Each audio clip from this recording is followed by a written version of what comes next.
বন্দে মাতরম। জয় বাংলা, জয় বাংলা।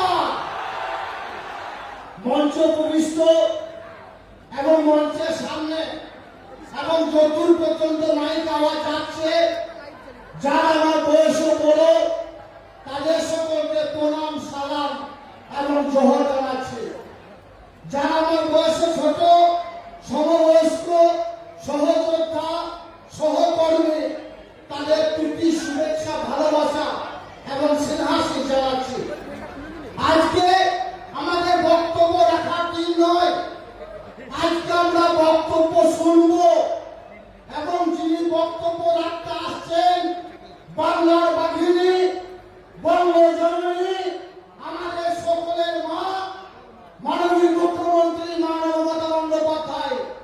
তিনি আজকে যে বার্তা দেবেন, সেই বার্তাকে পাথেয় করে আগামী দিনে বীরভূম জেলার যে 11টা বিধানসভা আছে, 11টা বিধানসভাতে চূড়াফুল ফুটবে এবং প্রত্যেকটি বিধানসভার যারা মামাটি মানুষের সৈনিক আছে, যারা মমতা বন্দ্যোপাধ্যায় সৈনিক আছে, যারা অভিষেক বন্দ্যোপাধ্যায় সৈনিক আছে, আজকের বক্তব্যকে পাথেয় করে তারা নিজ নিজ বিধানসভায় ঝাঁপিয়ে পড়বে মমতা বন্দ্যোপাধ্যায়, অভিষেক বন্দ্যোপাধ্যায় মনোনীত প্রার্থীদের বিপুল ভোটে জয়যুক্ত করার জন্য।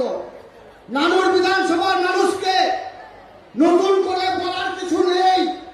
আমরা সকলে রাজনৈতিক সচেতন মানুষ, সুবুদ্ধি সম্পন্ন মানুষ, অনেক লড়াই সংগ্রামের মধ্য দিয়ে অনেক মানুষের ঘুম ভাঙত বোমার আওয়াজে এখন মানুষের নানুরে বোমা চলে না, গুলি চলে না, উন্নয়নের জোয়ার বইছে।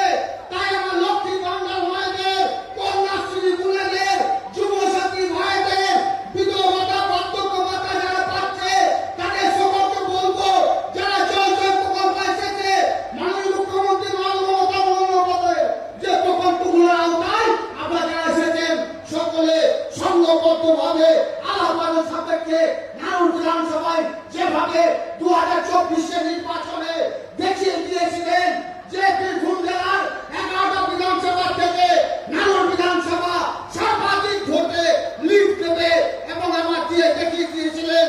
তাই আপনাদের সকলকে আমি এই মঞ্চ থেকে নত হস্তকে প্রণাম জানিয়ে আজকের দিনে এই আবেদন রাখবো, বঙ্গজননী, বাংলার মা, মাননীয় মুখ্যমন্ত্রী মমতা বন্দ্যোপাধ্যায় আজকে এই নানুরের মাটিতে আসবেন।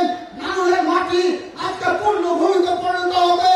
তাই তিনি তার মনোনীত প্রার্থী আমার ছোট ভাইয়ের মতো নানুর বিধানসভার যিনি বিধায়ক ছিলেন, আমাদের সুখ দুঃখ আপদ বিপদে আমাদের পাশে থেকে দাঁড়িয়েছেন, নানুর বিধানসভার যুব সমাজকে যিনি যুব সমাজকে সব সময়ের জন্য সাথে নিয়ে চলছেন, প্রবীণ নবীন সবাইকে একসাথে করে রেখেছেন।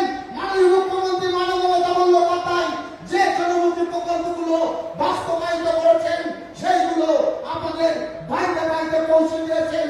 তাকে দুহাত ধরে আশীর্বাদ করবেন এবং মাননীয় মুখ্যমন্ত্রী মমতা বন্দ্যোপাধ্যায় এটাই হবে আমাদের সব থেকে বড় উপহার।